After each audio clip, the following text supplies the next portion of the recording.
Okay. So I want to turn now to the history that was in the readings for this week. We got a bit behind. We should have started this last time, but we'll see how far we can get today. In the reading, I pointed out that there are the idea that human beings can be divided into kinds, which I called peoples, human beings living together in associations of common descent. That's a pretty ancient idea. And the notion of an ancestral group, a group whose membership is determined in part by the rule that if your parents are both members, you're a member too, is meant to be a more precise way of working out that idea of a people. So part of the idea of a people is that if two people are from one people, then their kids are from the same people. But now consider some actual peoples, like, say, I'll give you an ancient example.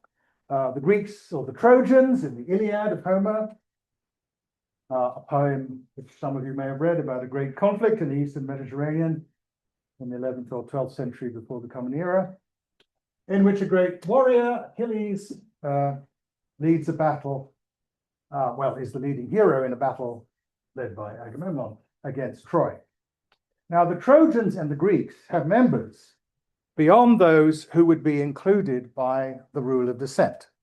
Why? Well, take Helen of Troy, who starts it all. The battle between the Achaeans, the Greeks, and the Trojans is about who should have Helen. She is. Has anybody ever read the Iliad in here? No. Yes.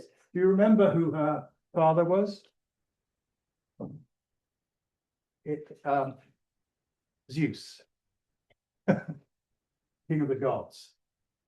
So she's got one parent who isn't either Greek or Trojan, namely Zeus, who's a god. And the Greek army, led by the brother of Menelaus, her first husband, who's Agamemnon, king of Mycenae, comes to Troy to recover her from Paris, who is the Trojan who took her away. So Helen is a Trojan by marriage, but not by descent. And one of the commonest ways in the ancient world to become a member of one people is for a woman simply to marry into a people. A woman from somewhere marries a man from one people. She typically became a member of that people. In fact, Achilles himself is also not Greek by the ancestral rule. Do you remember who Achilles' mother was? Leto, a goddess. So the two leading characters here, both of them are demigods, both of them are half not human. So yet Achilles counts as the leading hero of the Greeks because his dad was Greek. And Helen counts as Trojan because she married a Trojan. All right. And this is an example from, I mentioned the importance of these classical sources and of the biblical sources. So let's take another example. Now, this is Achilles. Let's take an example from the Hebrew Bible. So in the book of Ruth, which is set in before the time of King David, a couple of generations back from that. So at the end of the second millennium BCE, Ruth is a Moabite woman, a woman from Moab, in the mountains east of the Dead Sea. She marries one of the sons of an Israelite woman, Naomi, but insists on returning with Naomi to Israel when her husband dies. And there she ends up married to one of her husband's kinsmen, who takes up the responsibility of giving children to a dead relative under the so-called law of the levirate. And it turns out that Ruth is the great-grandmother of King David, second king of the United Kingdoms of Israel and Judah. So arguably, Ruth starts as a Moabite and ends up as an Israelite. by this marriage mechanism. The first secular works written in the ancient world in the West by Herodotus, first secular historical work. So the Iliad is not a history, it's an epic poem. The first historical work by Herodotus, who lived between 484 and 425, is known to us as the Histories of Herodotus. And let me give you some of the names of the peoples in Herodotus. You can snooze because it's a long list. Athenians, Lacedaemonians, Corinthians, Thebans, Boeotians, Arcadians, Locrians, Achaeans, Argives, Megarians, Eleans, Eritreans, Lydians, Carians, Lycians, Paphlagonians, Phrygians. Those are just people from Greece and Asia Minor. Then he's got Persians, Parthians, Babylonians, Chaldeans, Aryans, Indians. That's to the east of where he lived. And then to the south, he's got Egyptians, Ethiopians, and Libyans. And that isn't all the names of peoples in Herodotus. And Herodotus, by the way, met many of these people because he traveled pretty widely for a person of his time. Herodotus went all the way down to where the Aswan Dam is now in Egypt. Traveled up here, met Medes and such. And of course, he knew people, many of those Greek peoples that are on that list. And when Herodotus, who's known in the West as the father of history, and Hippocrates, who's known as the father of medicine, that's why we have a Hippocratic oath when you become a doctor, because of this first doctor, first sort of medical science person, who lived in the 460 to 375 BCE, when Hippocrates discusses the different character and appearance of the various peoples, he usually assumes that the explanation for why they're different is the climate, the environment. The Ethiopians, the term which in Greek refers to any of the dark-skinned people of Africa, not just what we would call Ethiopians, were apparently so called because they were thought to have been burned by the sun. The Greek word aethe means burn, ops means face, so Aethiops means burn-faced. And as I mentioned in the reading, Hippocrates argues that the reason the Greeks are so tough, our own people are always tough, is that result of the barren soil of Greece, which they have to struggle with in order to be tough. So the general tendency in these Greek writings is to think of peoples as having character shaped by their environment, their climate and the geography of the place they live, which you might guess because one of Hippocrates' most famous books is called On Airs, Waters, and Places. These are the things he thought were relevant to thinking about human difference. So I mentioned a bunch of, those are the Greek, that's my Greek list. Here's my, we look at the Torah. We got also great list of people. Moabites like Ruth, right? But we've got Ishmaelites, Midianites, Canaanites, Edomites, Ammonites, Phoenicians, Cushites, Egyptians, Ethiopians, Chaldeans, these are all mentioned in the Torah. But there, or the Torah and the Prophet and the histories, but there, by contrast with the Greek environmental view, this is after all religious texts, peoples are often identified with the gods they worship. And what makes the people of Israel, the Jewish people, what makes them children of Israel, what makes them distinctive is that they have a covenant, solemn agreement with their God, Yahweh.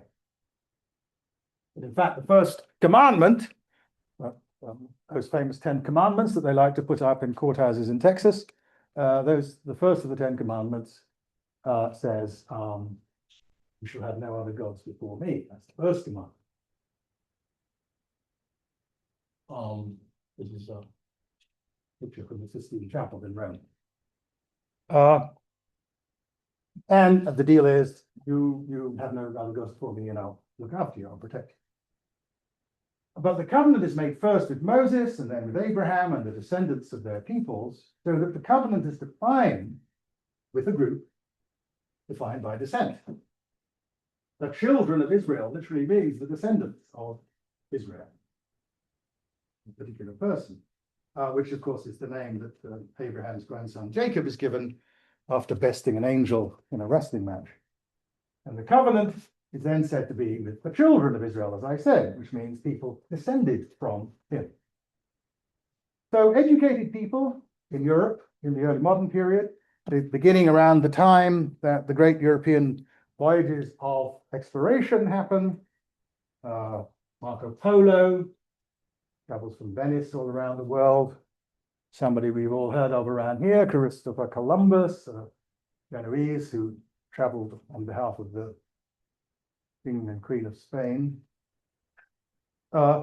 These people had these classical frameworks in mind as they began to think about how to understand the various peoples that they met, peoples that Europeans hadn't much met before, some of them, especially in what they called the New World, which is where we are now.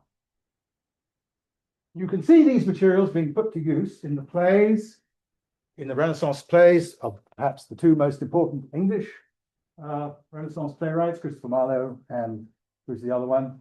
Shakespeare. William Shakespeare, thank you. But you've probably heard of Christopher Marlowe too. And in fact, as you probably know, they wrote a couple of plays together. Think about how they thought about Jews.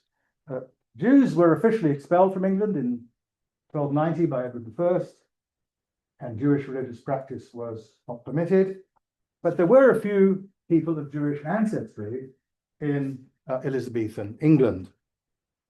One of them was that guy. His name was Rodrigo Lopez. So he was a Sephardic Jew, a Jew from Spain, whose ancestors had converted to Christianity. So he was one of the so-called conversos, people of Jewish or Muslim ancestry who had converted to Christianity at a time when the alternative under the Inquisition was torture and death. So converts, but perhaps not necessarily because they were persuaded. They were just terrified, many of them, into converting. So no doubt some of them were converted in some genuine way too. But of course, there was naturally some skepticism about the authenticity of these conversions, given the context in which they occurred. And so these people were often called new Christians to distinguish them from the old Christians who had been there under the Moors, because of course, when the Muslims ruled Spain, there were lots of Christians in Spain who were bishops, and also lots of Jews, synagogues, temples. Under the Moors in Spain, there was religious toleration of Christians and Jews, unlike in Europe at the time, the rest of Europe, when there was not toleration of Jews or Christians. So there were a lot of Christians already. These were called new Christians for that reason, and they were often suspected of being secretly practicing Jewish or Muslim practices. Sometimes the secret was so well kept that the descendants didn't know what was going on. I remember being told the story of some people in, I think in New Mexico, who lit candles every Friday night at dinner. They were Catholics. And it was pointed out to them that it was probably because their Jewish ancestors had Sabbath service every Friday, but they didn't know that. So the category of new Christians is a group defined by descent. The first two Christians are converts or apparent converts, but the rest are defined by their parentage. They're just people who have to converse those parents, right? So this is an ancestral group in my technical sense. Having just one new Christian parent could lead to suspicion, but having two made it more likely. So this category behaved like the black racial category in the United States in the 19th century. There was in effect a one-drop rule. If you had a conversos parent, people thought of you as a new Christian, conversos. But it's certainly if you had both conversos parents, they thought of you as a new Christian, even though you might have grown up knowing nothing at all about Judaism or Islam, because your parents had stopped. So the identification of Rodrigo Lopez as a Jew was not based on his religion, right? He was a Catholic. And it wasn't based on Jewish law. I don't know whether his mother was Jewish or his grandmother, and I don't suppose he knew either. It was based on the idea that he carried, as they would have said, some Jewish blood. And when Rodrigo, guess what happens to Rodrigo? He gets executed for attempting to poison the Queen, Elizabeth I. There's no evidence that he did try to poison the Queen, but he was someone they were suspicious of, and so calling him a Jewish doctor, even though he's Catholic in faith, reflects this idea that, well, what matters is blood, not practice. So here was someone who prayed regularly as a Christian, but his Jewish blood, they put it, marks him out for suspicion. Now why am I going on about this? Because that idea of blood is one of the roots of modern European racial thinking. That idea that the conversos carried the blood of their ancestors, even though they were Christian, right, is one of the ancestor sources of modern European racial thinking.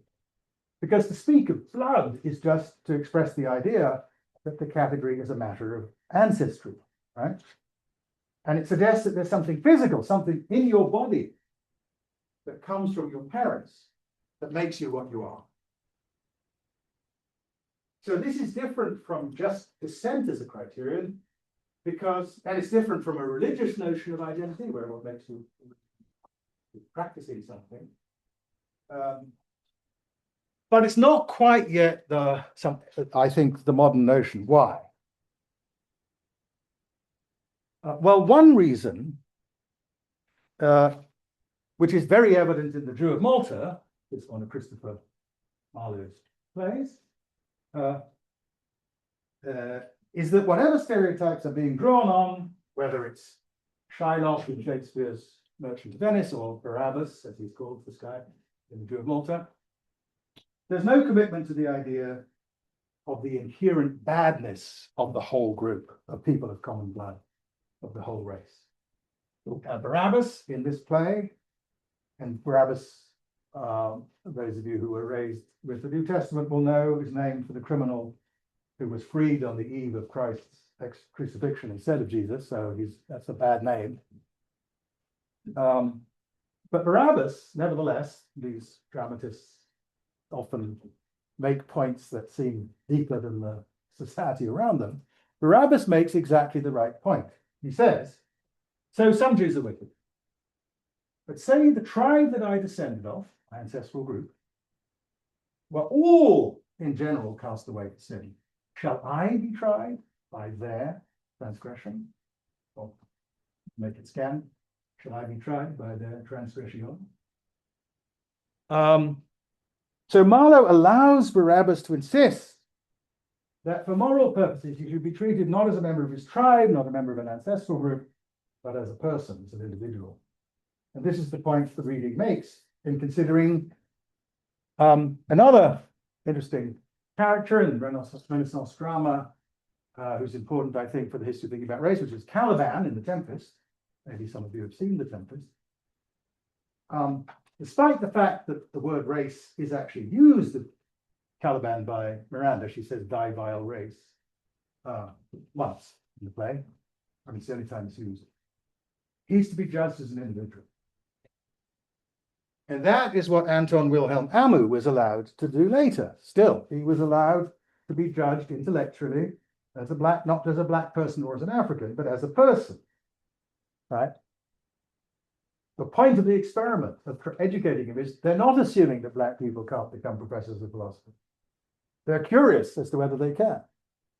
And when he becomes one, everybody says, okay, well, that settles that. Unfortunately, it doesn't. So one thing is, later on, this is going to become harder. It's going to become harder to get people to focus on the character of the individual rather than on stereotypes of the group. And there are three reasons. First of all, the distinctions between physical and other attributes that is a mark of the way people came to think later, is drawn in a different way. We'll see this today when we come to discuss Hume's thought about national character. And we'll discuss the significance in the coming weeks of two very important shifts, which are not on display in Shakespeare or Marlowe. One is the increasing focus on bodily difference.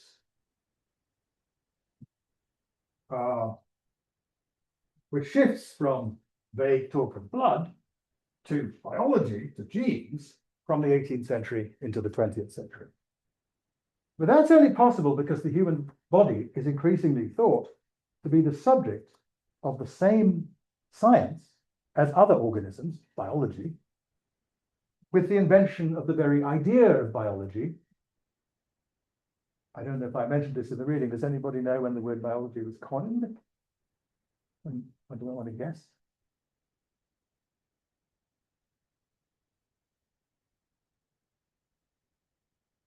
Take a shot. Yep.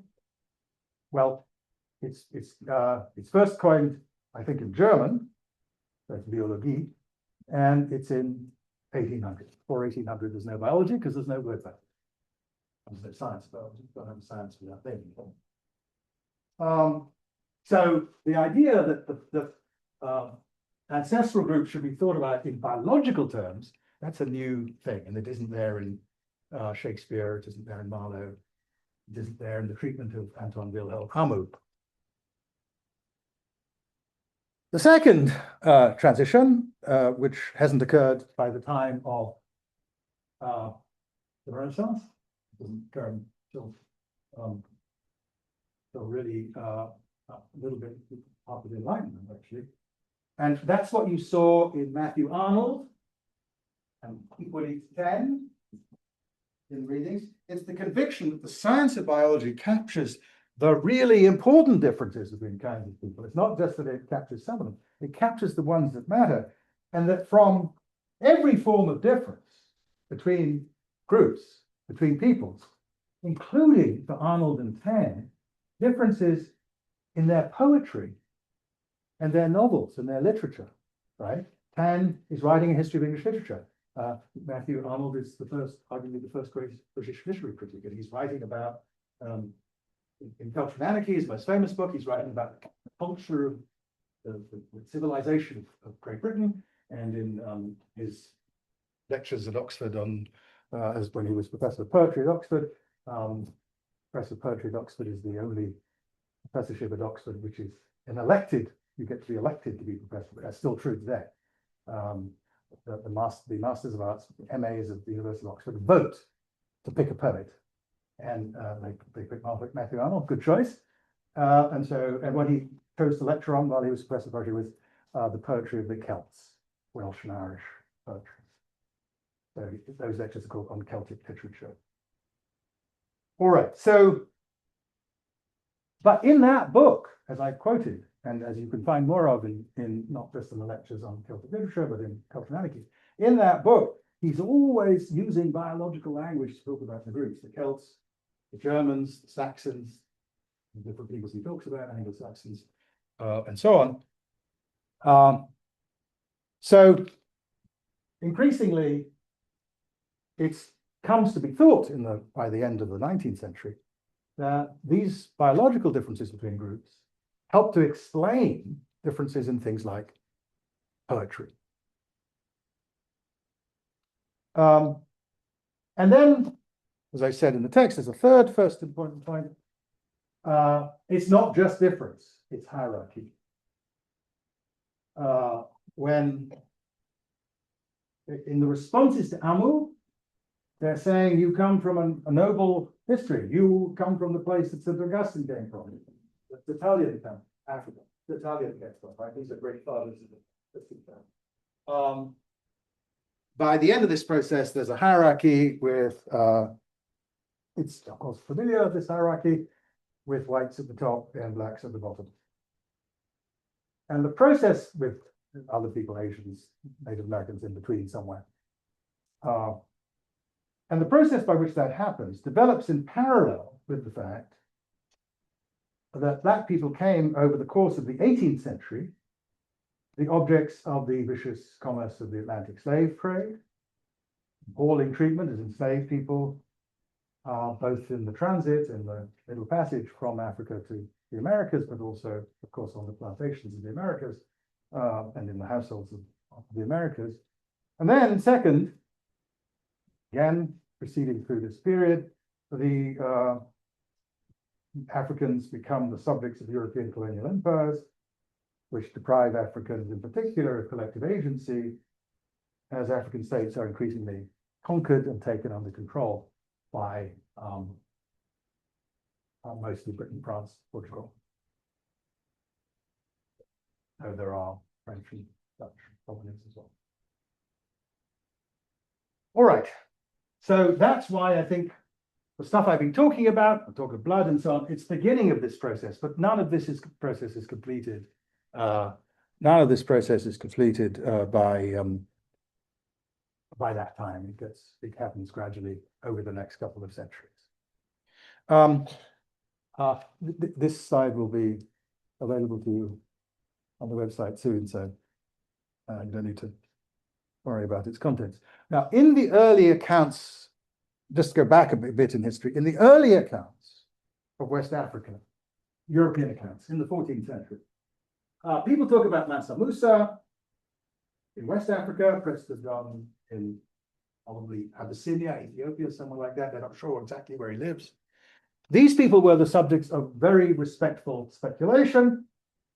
Mansa Musa, the 10th emperor of Mali, was said to be so rich that when he was a Muslim, so he wanted to make the Hajj, he wanted to make the pilgrimage to Mecca, so he traveled from the middle of the Sahara all the way over to another desert, passing through Egypt on the way.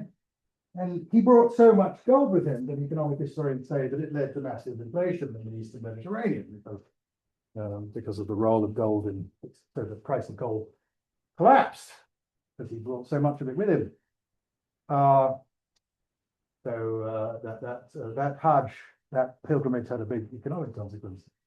And people were obviously respectful of a guy who could bring that much gold and travel with his entourage and thousands of people to go to make a pilgrimage to Mecca. Prester John, the other one that there was a lot of speculation about. Prester is presbyter, so that means elder of the Christian church, as in Presbyterian.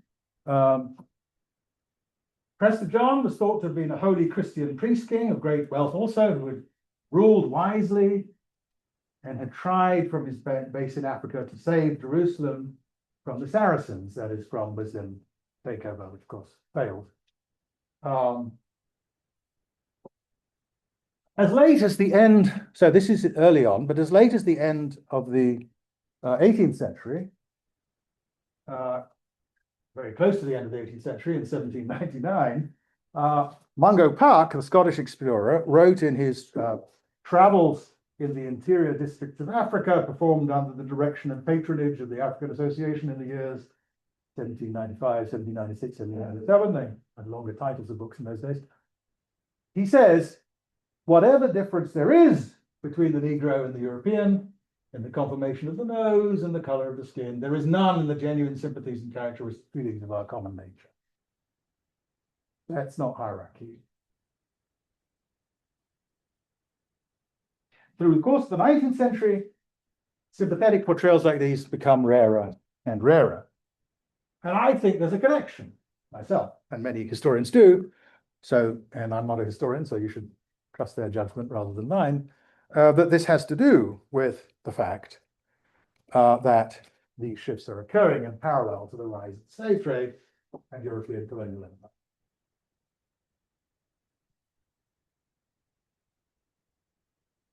And so what you get is an increasingly, we would, I think, say racist characterization of Africa. We'll talk about what that means later, but these things seem to be connected with the rise of anti-Black racism in particular. Now, much later on, we'll discuss what it means to say that these racial ideas are ideological, that they function to keep a social order, one that in this case keeps races in their places, in enslavement and colonization, But for now, I just want to notice the association of these changes with the rise of the slave trade and the rise of European empire. Okay? Discussion.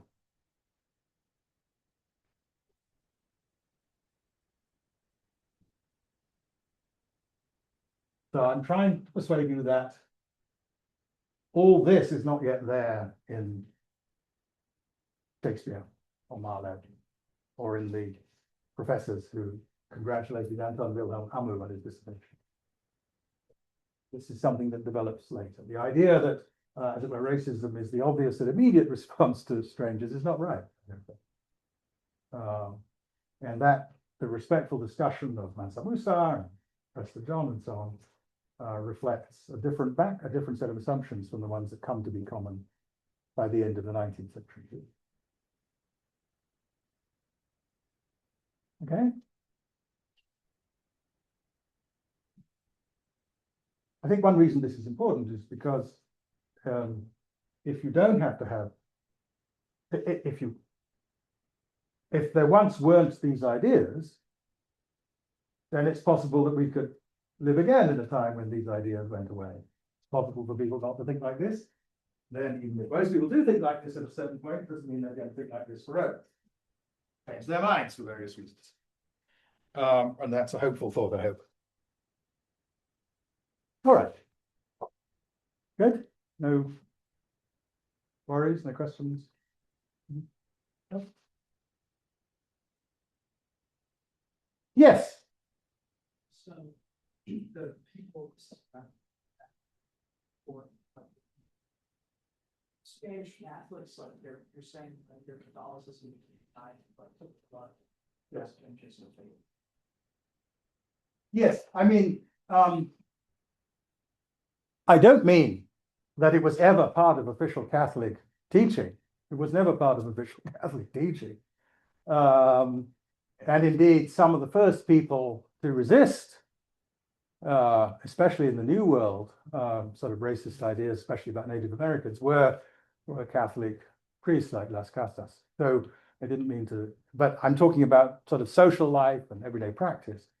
And I have to say, I mean, so that's nice. I'm being nice about the Catholic Church there, but of course, the Catholic Church did authorize the Inquisition, even though the Inquisition was run by the Spanish state, and that involved torture of people, including actually the invention of waterboarding is used in the Inquisition, practice that the American government now keeps for its special enemies.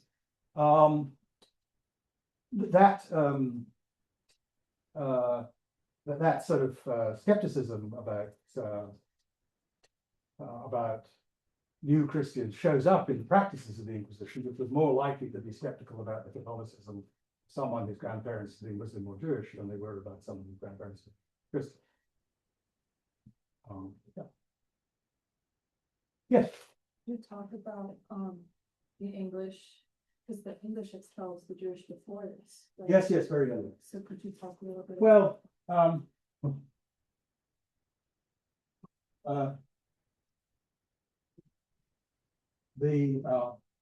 it's very easy to read the New Testament account of the crucifixion as blaming the Jews for Christ's crucifixion. Perhaps you don't remember this, but you never knew. But in the account of the crucifixion in the Gospels, the 4 books of the New Testament that are about the life of Jesus, and the account of his crucifixion, Pontius Pilate, the Roman governor of Palestine, which is where this all goes on, it's the Roman province of Palestine, offers to release Jesus in return for Barabbas, who's a genuine convicted criminal, and the Jews say, no, we want you to kill. So hostility to Jews. Now you might say, what you should say about that, of course, is what Barabbas said, right?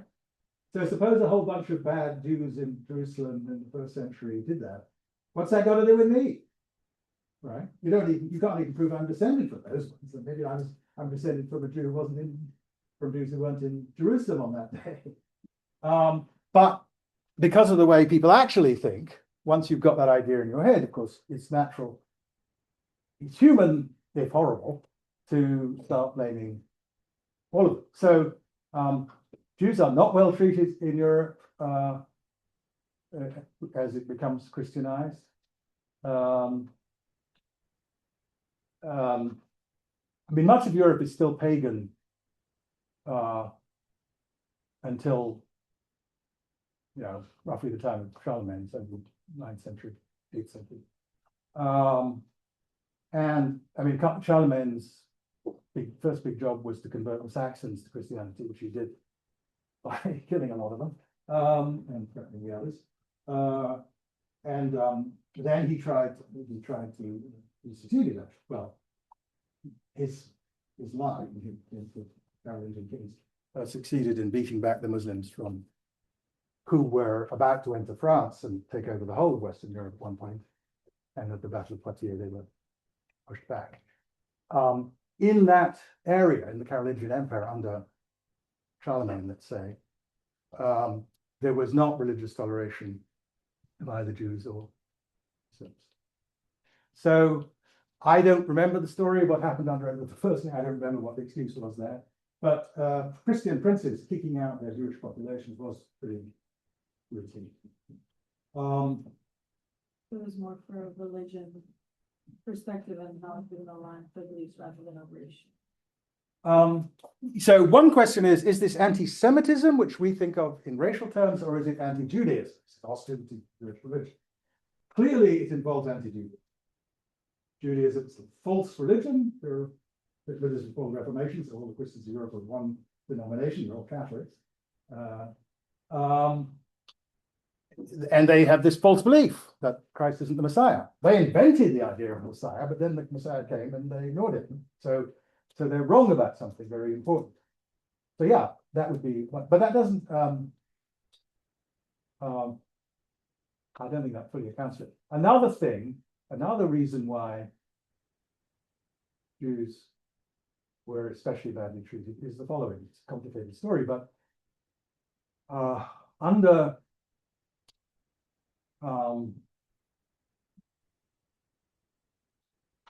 because of various things in the New Testament, lending money at interest was called usury, and Christians weren't supposed to do it. Jewish law permits you to lend money at interest, and so the financial institutions of Europe, even as early as this, were not dominated by, but well, full of successful Jewish merchants, bankers, basically. I mean, it wasn't technically banking yet because they didn't have double entry, but they were lending money at interest. Very few people could afford to borrow money because they weren't earning very much, but princes and barons could. So if you've got a community that's lending you money and insisting on being paid interest and you're feeling poor, one thing you can try and do is persuade the king to keep them out. So, so I suspect that is part of the story. I don't know how many of you. Yes, well, let me just. Magna Carta.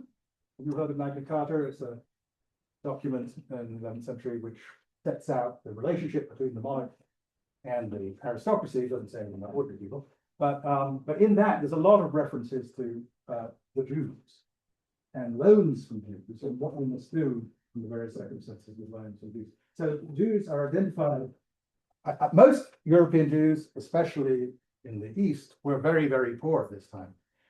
But because of the treatment of Jews in Muslim Spain, there were some very successful Jews in Europe at this time who were survived. They were descended from Spanish Jews who were allowed to do whatever they liked. I mean, they couldn't curse the prophet, but I mean, they could practice their religion.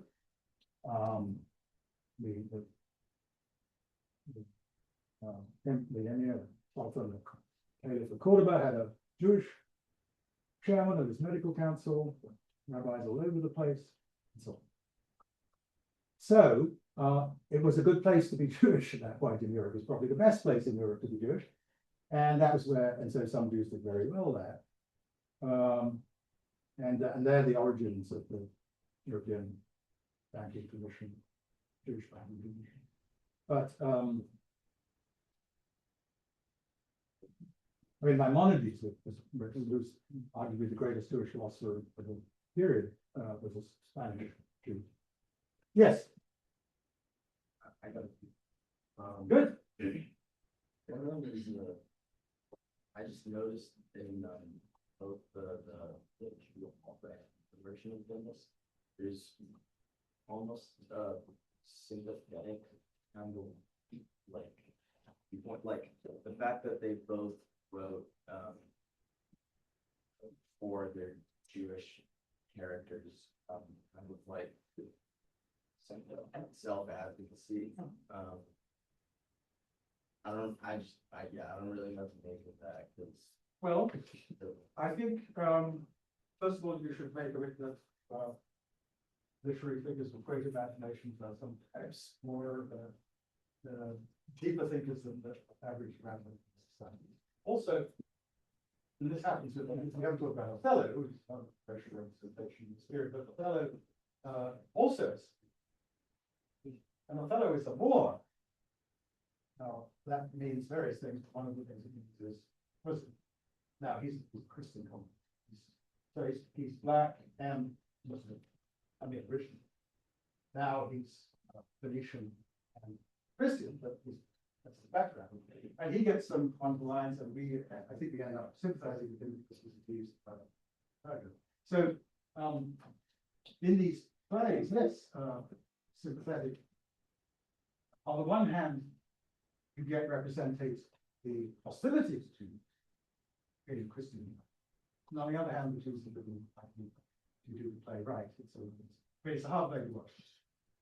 Thinking about these things, but still, there's a way of doing it that brings out the point you're making. This is not a hostile stereotype. This is a humanizing. Yeah. With this where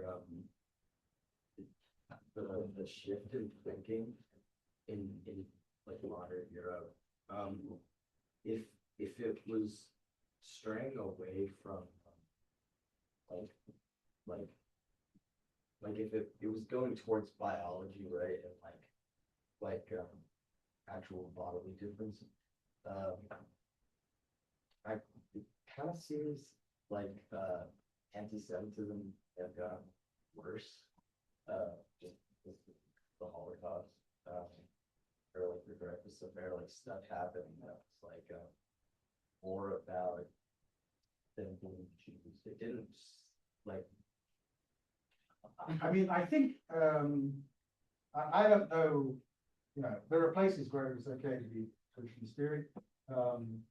Spain in Middle Ages, Amsterdam, Rembrandt. When Rembrandt does paintings of Christian characters, he uses he lived in the surrounded by these Amsterdam, so he took Jewish people to paint the representatives. Blackwell and William of Orange, who was the Prince of the Netherlands, went to the opening of cinema. So there are these moments where things are okay, and I would say for assimilated Jews in Germany in the late 19th century, there's a lot of anti-Semitism, there's also so on. But it is harder to escape from a kind of prejudice that is tied to something you can't change. And you can't change the body. You can't change the heritage to the point you understand. You can stop being a confessing Jew, you can stop practicing Judaism, and if that frees you from prejudice, then there's a way out. It may not be it's not a way out that's consistent with respect for people's freedoms, but it is a way out that's at least possible. Once it's tied to the body, there is no way out. So that's one way in which it is worse. But that happens. The biologization of Jewishness I think is, I mean, there's the break there, I suppose. My impression is that it doesn't really, it really begins to fight term 20th century. So So there's anti-Semitism, I don't mind that, but it's not as tight. did it like switch from anti-Judaism to anti-Semitism? Like when it switched? Yeah, I mean, there's a shift, right? But notice that, you know, it remains the case that most people who practice Judaism have parents who practice Judaism. And so Jewish practice and Jewish racial identity run in parallel for that reason. Right? And now in Germany, because of the success of the so-called emancipation of Jews, there's increasing marriage, so there are more and more people who have one Jewish parent, one Jewish parent. And so then the Nazis have to decide how many of their grandparents were Jewish, had to be Jewish, would be Jewish. And they face exactly the challenge that American racial rules faced. They were trying to define racial identity in the context of Wittgenstein. And believe it or not, the Nazis actually sent scholars to study American race laws in order to figure out. And they started passing the laws to define Jews in racial terms. Because a legal system had developed that did that in the 19th century in the United States. Okay, good, yes. So would you say that overall environmental factors and religious thinking played a central role in earlier models of thinking, which was then replaced by the physical model? Yeah, roughly. I mean, you know, a lot of racism on the street is not super zero. So it's not like people have these cleverly worked out theories about it. They don't like people of a certain kind, they treat them badly. If you ask them why, they'll say because they're Jews. If you ask, well, what makes somebody Jewish, they'll say, I don't know. Or, you know, ask them. Or, you know, ask your doctor. Doctors are experts on all of them. But it's nevertheless, I think you can't think about these things in genetic terms because we don't have genetics. Right? You and I think, even though I think this is the best sharp distinction thing, between genetic differences, which we think of as caused by genes that are there, and environmental. Nature is genes and culture is environment. But to have that, you have to have the idea of particulate inheritance. But the first person who developed that idea seriously wasn't until the 1880s. By the way, Mendel's views, he published them. Mendel was a Catholic abbot. He was the abbot of a monastery in Brunel, Slovakia. And he forced the monks to do these experiments for him. And he came up with Mendel's laws and the idea of particulate inheritance. And he published it, but hardly anybody took any notice.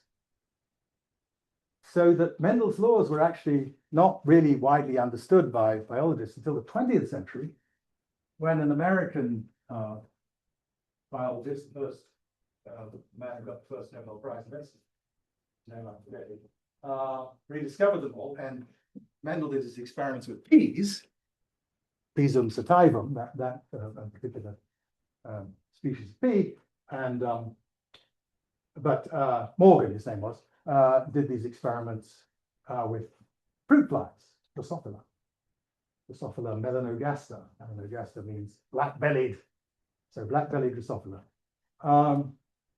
So once you've got the idea of the biological of genetic, then you have this sharp distinction between, well, which of the differences that come only in the sense of inherited the genes, which you could include, you know, lots of cultural things like IQ, but still, dividends are part of the genes, and which of them don't. So Mendel's work was a big help to making this whole biological perspective more central? Oddly not. First of all, because you didn't have actually, that's not really ready. But second, because once you saw that what was inherited was not big things, but lots and lots of little genes, thousands of genes, split on 20%, you could see that there would be lots of biological differences within the groups and lots of biological similarities across the groups. I'll mention this later, but the first person to sort of, that I know of who sort of published widely on this topic and made it clear was actually Du Bois, W.B. Du Bois, who we'll talk about later in this context. But no, the biological way of thinking is, in a way we'll discuss later, essentialist, not articulate in this way. And so that doesn't mean, however, that people can't go on having racial stereotypes and prejudices even once the genetic picture is. So, I mean, there's another key figure in the background here, of course, which is Darwin and the origin of species and so on. Which, do you remember the subtitle of the origin of species?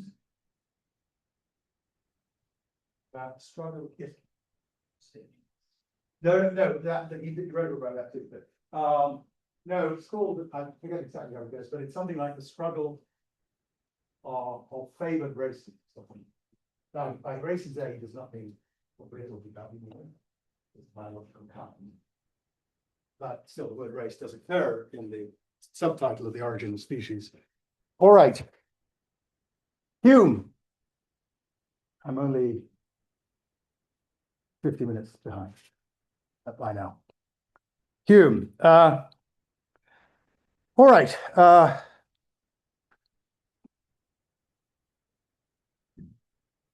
Okay. Hume was born in Edinburgh in 1711, the early 18th century, and he became one of the most important British philosophers of all time, and one of the most important European philosophers of all time. He wrote the influential Treatise of Human Nature, published in 3 parts between 1739 and 1740. Book 1 of the Understanding, Book 2 of the Passions, Book 3 of Morals. And that treatise had considerable influence in European philosophy. Immanuel Kant, the great German philosopher of the Enlightenment, wrote memorably in the preface to a book called Prolegomena to Metaphysics, 1783, that Hume had awoken him from his dogmatic slumbers, stimulated him to rethink everything. And this passage seems to refer to the treatise, or perhaps to the inquiry concerning human understanding of 1748, which restates and develops the arguments of the treatise in a more digestible form. Hume wrote not only other philosophical works,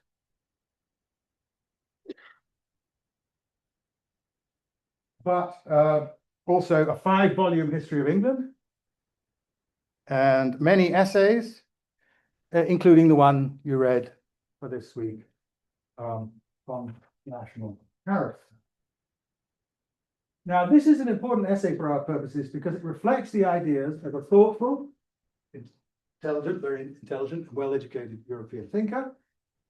Hume spent time in France in his mid-20s studying with the Jesuits at La Flèche, which those of you who know anything about French intellectual history will know, is where Descartes studied earlier. And he was the secretary to the British ambassador to Paris from 1763 to 1765. And he was a friend of Rousseau's, though they broke up later, had a fight. And it was Hume who introduced Rousseau to British society. So he was embedded in these European wide networks. He wasn't just living up in Edinburgh. Though Edinburgh in this period is probably intellectually deeper than London. It's called the Athens of the North. So the essay begins by pointing out that when we speak of a national character, there's risk of overgeneralizing. We say that a nation is ignorant and thus assume that every single person of that nation is ignorant. And this, Hume begins by saying, is a view rejected by what he calls men of sense. That's what Aristotle would have called educated people. It can be true that a nation has a certain character, even if there are people in that nation who don't have that character. There can be honest people in a dishonest nation. Now, how plausible this is depends a bit on what you mean, what sort of things you mean by character. If saying that a nation has a certain character is just saying that most of the people of the nation have that character, then it's obviously true, since most X's are Y. English people have a certain character. Does not entail all English people have that character. And so it's consistent with some X's are not Y's. Most elephants have tusks. Doesn't entail all elephants have tusks. And so it's consistent with some elephants don't have tusks.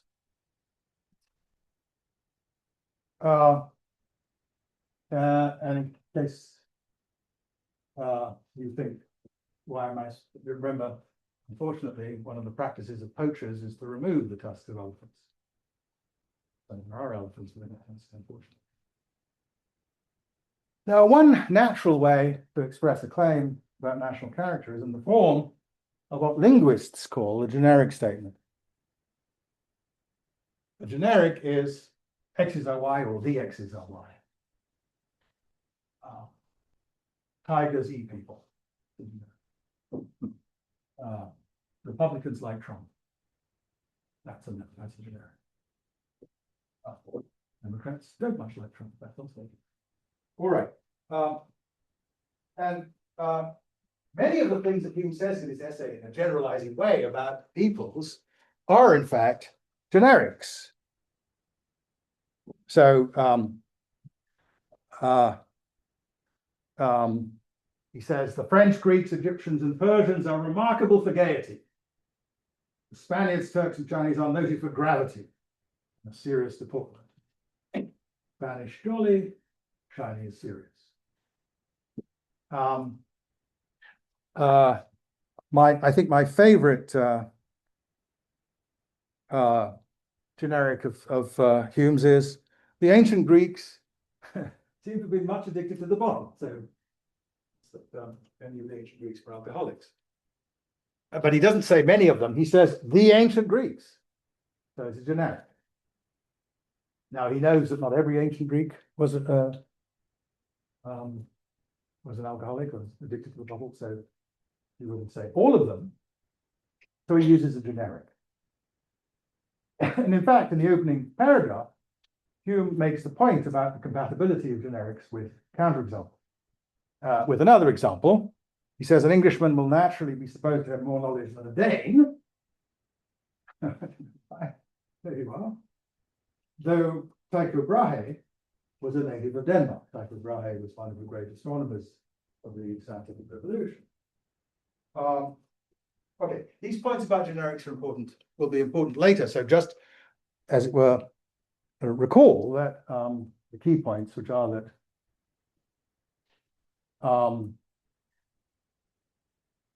generics of this sort are compatible with, in fact, quite few of the X's being Y. And the general point that generics don't entail, they're not equivalent to all X's are Y, they're not equivalent to most X's are Y, they're their own kind of statement. There's a great deal of dispute about how to understand the semantics of generics, but those facts are not in dispute. All right, so now let's see if we can come up with examples of generics about kinds of people, don't have to be ancestral groups, don't have what I was calling peoples, where people might say they are something or other, where many of them are not, in fact, something or other, and people know that.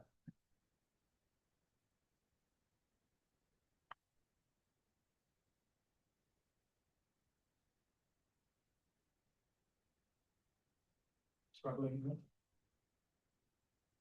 Yes. How Sudanese people tend to be very, Good. Or you can just say South Sudanese people at all, since no, you don't have to qualify that. Right? So all those Dinka and the other Nilotics, they're enormously tall. Now, you know, that will annoy the 5'8" tall think a friend like it, yeah, that's a good example. And notice that the people who say that know that there are some short. Right? It's not that they think it's literally true that everything can man is 6'3" and everything. They know that. They still think it's worthwhile saying he kicker for me. Something like that. Still, that's all. Good. Yes. South Koreans aren't Aren't can. right, good. South Koreans aren't tan. But then there are those prosperous South Koreans who spend their time on the beaches, Vietnam, places. And they are tan. And everybody knows that. Everybody says South Koreans are. Knows perfectly well that some South Koreans. Japanese people. Japanese people are sure. They're not exactly the same as the other way around with them. So that's a stereotype, you might say. Japanese people.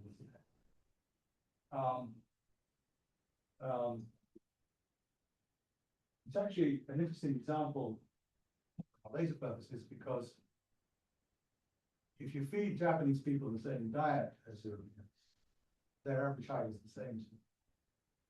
So if it's true that Japanese people are on average shorter, it's not because they're as a genetic.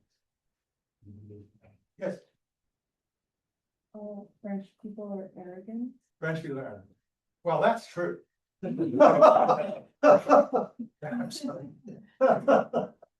the point is, there are some very modest and charming French people. However, maybe you've been walked by spending too much time with Parisians. There's some very nice people outside. Yes. Now that's a good example because this one, these sort of, well, it's in the direction of arrogance is not an attractive feature, I don't think. But often these generics are offensive. Right. It's not offensive to say Japanese people are short, they may not be true, but it's not offensive. It's not offensive to say that they are short. South Koreans are not offensive, but a lot of generics are offensive. And yeah, okay. So, but remember, even the people who say these things know that there are modest Frenchmen and South Koreans, short Inca, and tall Japanese. And also, they know that some Native Americans are not savage, for that matter. Even the people who said that in the 18th century say, knew some non-savage Native Americans. Thomas Jefferson knew some. All right. In order to evaluate Hume's claims about national character, we need to consider what sorts of things he thinks of, not just under the rubric of character. So here are some of his examples. Notice that some of them are offensive. It's offensive to say that all these people are cowards, or sorry, these people are cowards, or these people are ignorant, or these people are knavish, deceitful, dishonest. But those are the sorts of things that he's talking about, at least to begin with, as when he's giving examples of character. You'll notice none of these is a physical attribute, right? Because we're not yet down that path.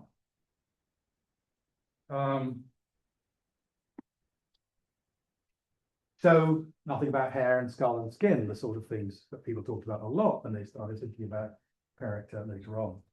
So when Blumenbach, who lived from 1752 to 1840, identified the 5 races of man, just after Hume's death in the 1870s, he says they are the Mongolians, the Americans, the Caucasians, the Malayans, and the Ethiopians. And he shows them as having skulls of different shape. So now we're talking about the body. Hume's discussion is almost entirely about non-bodily properties.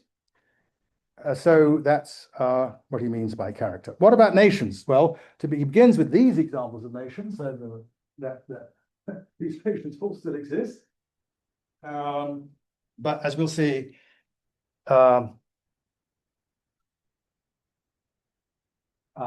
this is a little bit misleading. Of course, given the character list, we can see that what Hume has in mind when he talks about the character of the nation are the characteristics of the people of the nation. So it's the list of property is a set of properties that people can have.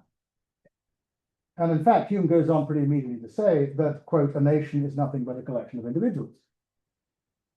And as for the characters, so far, so collection of individuals, a nation. As far as the characters go, notice that these are mostly virtues and vices. These are intellectual virtues and vices. Now, Hume's central argument is one about the general explanation of national character. He says that the character of nations must have what he calls moral causes, by which he means, as he says, all circumstances which are fitted to work on the mind as motives or reasons, and which render a peculiar set of manners habitual to us. So what Hume is talking about is the way in which the properties of people's minds, their mental dispositions that account for the ways they behave, are affected by things that they experience, such as the nature of the government they live under, how rich or poor they are, how their country stands in relation to other countries nearby, and so on. And we can see an example of how these moral causes are supposed to work when Hume makes his first argument that the main causes of national character must be moral. As poverty and hard labor debase the minds of the common people and render them unfit for any science and ingenious profession, so where any government becomes very oppressive toward its subjects, it must have a proportional effect on their temper and genius, and must banish all the liberal arts from among them. What makes these causes moral, he said in the passage I quoted earlier, is that they operate on people by giving them motives or reasons to do things. Someone who is tired all the time, right? Someone engaged in manual labor all the time, and perhaps malnourished, won't have the desire, Hume is supposed to study and to develop scholarly knowledge. So people who are oppressed will also not have the desire to pursue the liberal arts, the sorts of studies that are the pursuit of free men and women. Liberal and liberal arts just means appropriate for free people.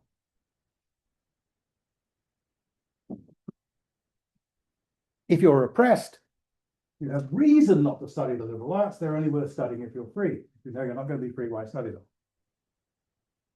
Physical causes, on the other hand, so that's the point about liberal arts.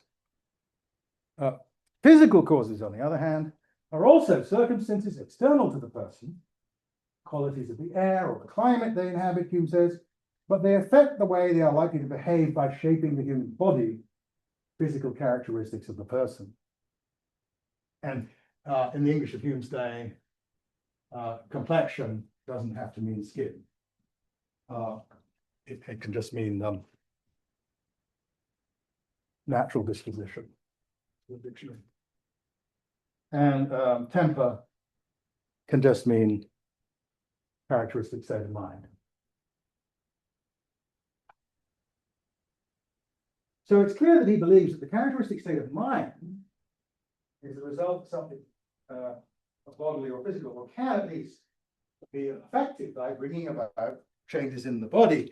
Nevertheless, the main thrust of the argument is that this bodily stuff isn't the key to explaining differences of character, it's the moral stuff, right? That's exactly the point. We haven't yet gotten into the idea, it blew him up ready the day after Hume dies, basically. But now it's all about physical differences. So the way in which moral causes work means that they can sometimes be overridden by reason. But they're not properties of the person that she's acquired through conscious experience, and the formation of sentiments and beliefs, and the formation of sentiments and beliefs as a result. So I think we can see that what Hume has in mind here in the discussion of the physical causes of national character, if we imagine an example that he didn't give, but which makes a point. So this is not Hume, this is me making up an example. Suppose we thought that living in a hot climate causes a typical person to be hot-blooded, meaning easily moved to strong emotions such as anger or lust. Then the nations living in hotter climates will be hot-blooded, because the individuals living in hot climates will be hot-blooded, and that will be true even if not every person in the nation is hot-blooded, because some people are born with a naturally cooler temper or complexion, to use Hume's words.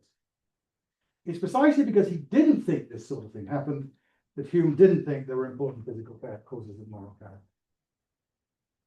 So we can now say that the distinction between moral and physical causes has to do with how they operate on people.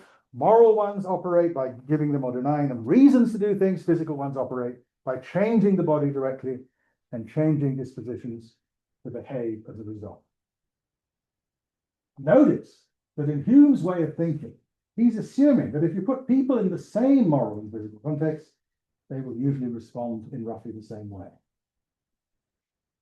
Moral causes act on individuals to produce national characters, so differences in national character are not the result of physical differences. That is anyway the theoretical position he takes out in the essay earlier. So you see that he doesn't believe that differences between nations are the result of pre-existing physical differences of the sort that we would call biological, though of course he doesn't have the word yet. This is true when Hume is explaining the differences between groups of people other than nature. When he talks about the differences between professions, between soldiers and priests, he says that it is the circumstances of their lives that explain these differences.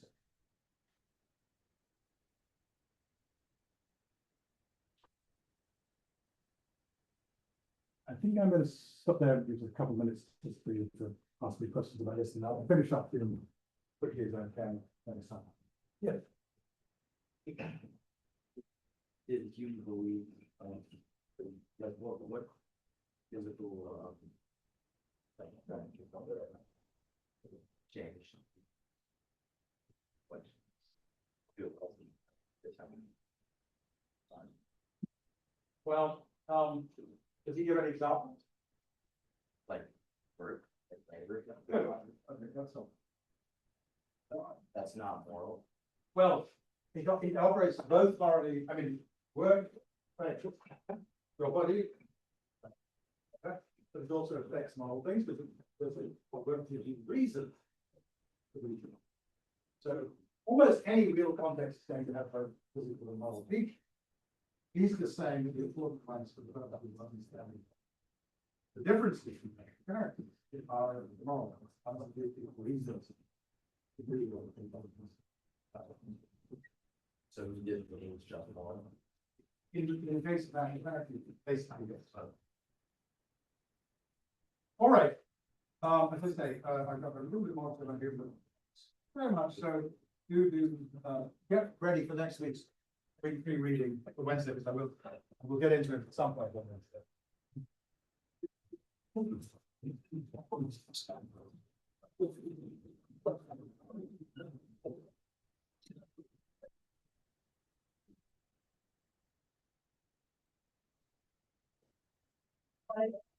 Hello, how are you? So I'm good. I got a question, so I'm a little bit confused about the relationship between the religious and the racist differences, because I read The Merchant of Venice and I also watch the play and the movie and the play.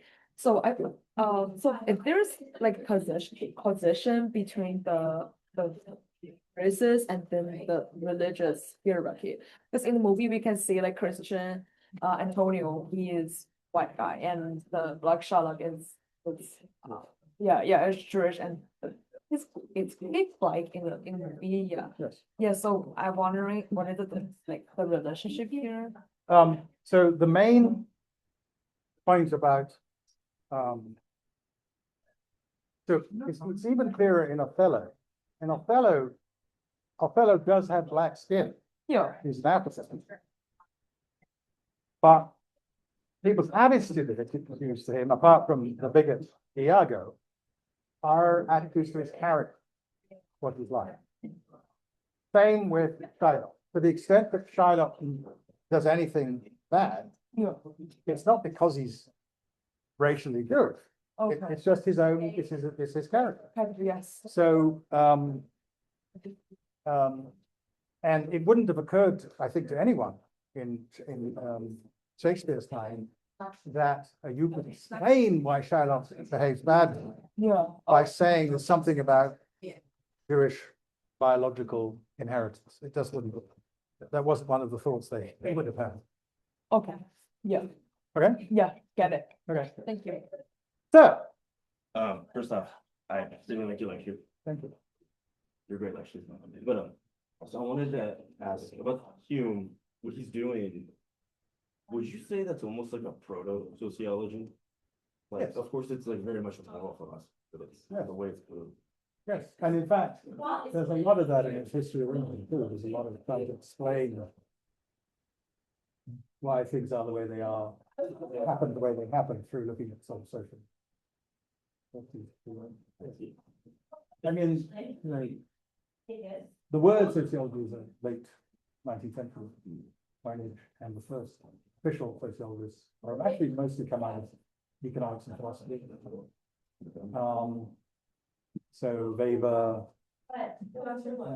Zimmel in Germany, Durkheim in France. They're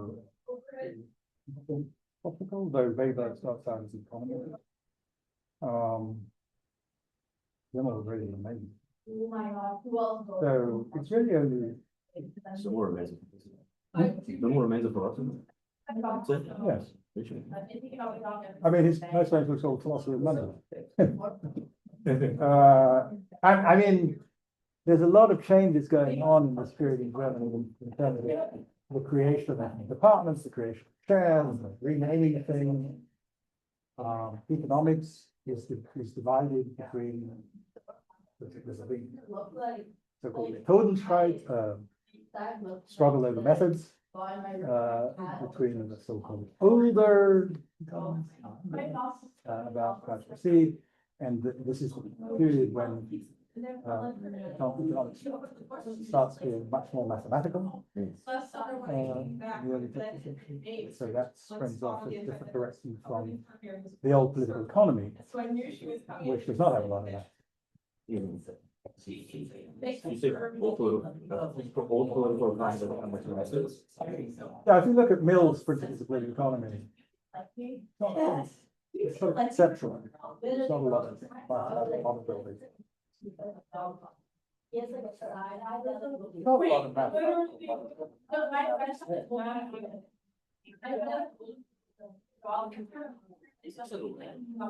Yes, I mean, they all do some of them, so they all, and also they all collect data, numerical data.